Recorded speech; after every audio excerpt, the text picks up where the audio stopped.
मरकजी मुस्लिम लीग जिंदाबाद। किसी मुल्क की मईशत की तरफ देखना हो तो उसमें जो उसका बजट होता है उसकी तरफ देखा जाता है। हमारा जो बजट है वो डेफिसिट बजट है।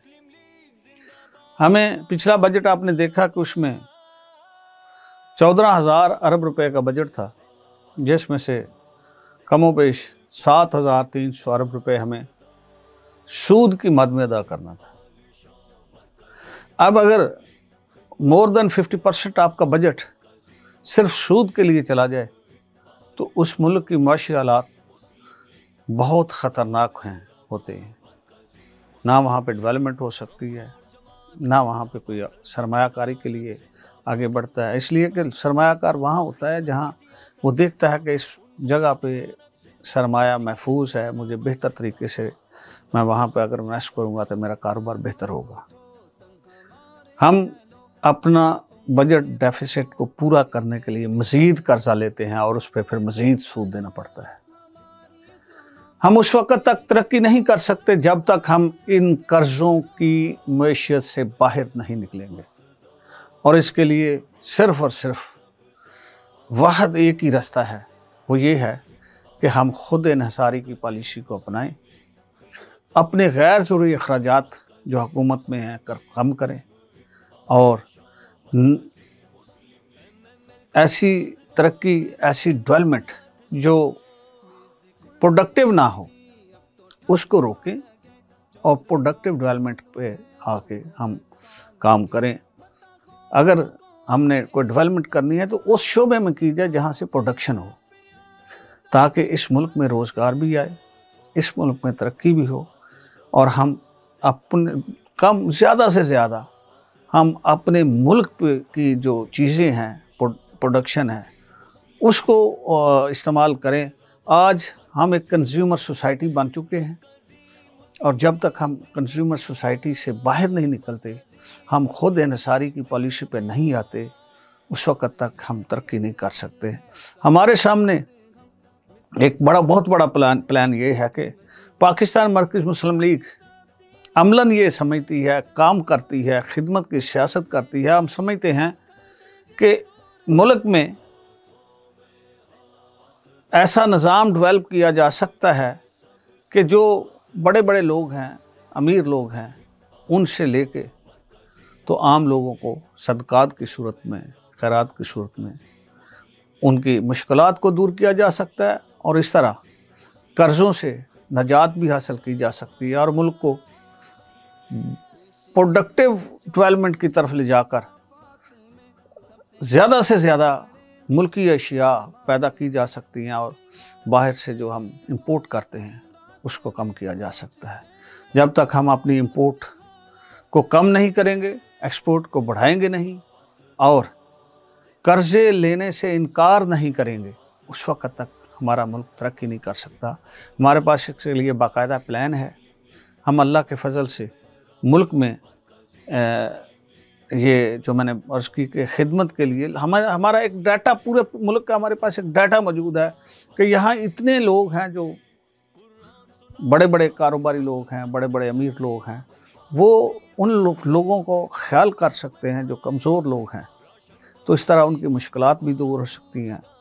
हम बहुत से डेवलपमेंट के ऐसे प्रोग्राम आप देखते हैं कि सड़क अभी बिल्कुल ठीक होती है तो उसको बनाना शुरू कर देते हैं। एक बहुत बड़ा मसला जो है वो यह कि जितनी डेवलपमेंट होती है, जितनी ये सारे के सारे काम होते हैं, ये आम लोगों, गरीब आदमी जो सबसे बड़ा बजट का हिस्सा होता है, जो सबसे ज़्यादा टैक्स देता है, क्योंकि ये इनडायरेक्ट टैक्सेशन है, जो बंदा जो चीज़ ख़रीदता है वो टैक्स अदा करता है, और ये ज़्यादा आबादी वो है जो मतवस्त तबका है या गरीब तबका है, वो चीज़ें जो इस्तेमाल करता है उसको गवर्नमेंट को टैक्स सबसे ज़्यादा वो दे रहा है। और लेकिन ये जितना आप देखते हैं, ये अभी सड़क ठीक होती है तो उसको उखाड़ के फिर बनाया जाता है। मकसद इसमें समझ नहीं आता कि अगर उसको ना छेड़ा जाए और उसकी बजाय उन आबादियों को, उन लोगों को जो जहाँ पे ये सहूलियत नहीं है, आज हमारे मुल्क में पानी की, साफ़ पानी की सहूलत नहीं है। मैं बात करता जाऊं, मईशत के साथ ये जुड़ी हुई बात है कि हमारे इस मुल्क में नवाज शरीफ साहब 3 मरतबा वज़ीर आज़म रहे और उनका हलका जो है, जो पहले जहाँ से वो इलेक्शन लड़ते हैं, जहाँ मैं भी कैंडिडेट हूँ, वहाँ ना पीने का साफ़ पानी है, या ना मेडिकल की सहूलतें लोगों को मैसर हैं। वहाँ लोग इस अंदाज में रह रहे हैं कि इससे भूख और अफलास या है। कल भी मैं वहाँ हल्के में गया तो देखा कि वहाँ लोग वो पानी पी रहे हैं जो शायद इंसान पानी देख के इनकार कर देता है, लेकिन वो पीने पर मजबूर है, इसलिए कि वहाँ ना इनको कोई पूछता ही नहीं है। अगर ये तरक्की डेवलपमेंट करते हैं तो उन इलाकों में करते हैं जो पोश एरियाज हैं, वहाँ काम होता है। अब आपने देखा कि ये अंडरपास उखाड़ के बनाए गए, उनको उनकी तज़य्युन आराइश की गई, हालांकि उसकी ज़रूरत अभी नहीं थी, क्योंकि वही पैसा किसी ऐसी जगह पे लगाया जा सकता था जो जहाँ पे सड़क नहीं है, वो उस इलाके में लगाया जा सकता था जहाँ पे पानी नहीं है।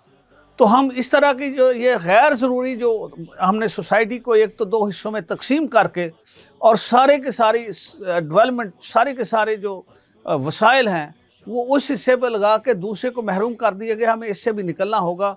हमें उन लोगों का ख्याल करना होगा जो लोग आज इस मुल्क का सरमाया है, वो लोग, वो आम आदमी हैं जो इस मुल्क में सर्व कर रहे हैं, जो इस मुल्क की खिदमत कर रहे हैं, जो इस मुल्क के लिए कमा रहे हैं। जो आज काम करता है तो इस मुल्क का मजदूर है, किसान है, उसके लिए कोई कुछ नहीं कर रहा। अगर कुछ काम होता है तो उनके लिए देखा जाता है कि इन बड़ों के लिए इनके सरमाए में इजाफा कैसे होगा और उसमें हुक्मरानों का हिस्सा कितना होगा। ये सारी की सारे मामलात आज करप्शन अरूज पर है। जब तक हम करप्शन पे काबू नहीं पाते, और उसके लिए सिर्फ एक ही निज़ाम है, वो है बेहतरीन निज़ाम अदल। हमें बेहतरीन निज़ाम अदल की तरफ जाना होगा। हमें सोसाइटी में ये एहसास दिलाना होगा कि अगर कोई करप्शन करेगा, अगर कोई किसी के साथ ज़्यादती करेगा तो वो बच नहीं सकेगा। अगर ये एहसास दिलाने में हम पाकिस्तान में रहते हुए कामयाब हो गए तो मैं समझता हूँ कि पाकिस्तान में वसाइल की कमी नहीं है। पाकिस्तान का मसला बुनियादी तौर पे वसाइल की कमी का नहीं है, गुर्बत का नहीं है। यहाँ बुनियादी तौर पे मसला करप्शन का है, अदम इत्माद का है। लोगों की सोसाइटी को इत्माद नहीं है कि अगर उनके साथ कोई ज़्यादती करे तो उनको इंसाफ मिल सके। इस जबर को ख़त्म करना होगा, इस नाइंसाफ़ी को ख़त्म करना होगा, इस करप्शन को ख़त्म होगा, निज़ाम अदल को बेहतरीन तरीके से चलाना होगा ताकि हर जाबर, हर जालिम, हर करप्ट आदमी, हर माफिया का सरगना वो कानून के दायरे में रहे और उसको इंसाफ उसके साथ हो सके, ताकि अगर कोई ज़्यादती करे तो उसकी सज़ा मिले।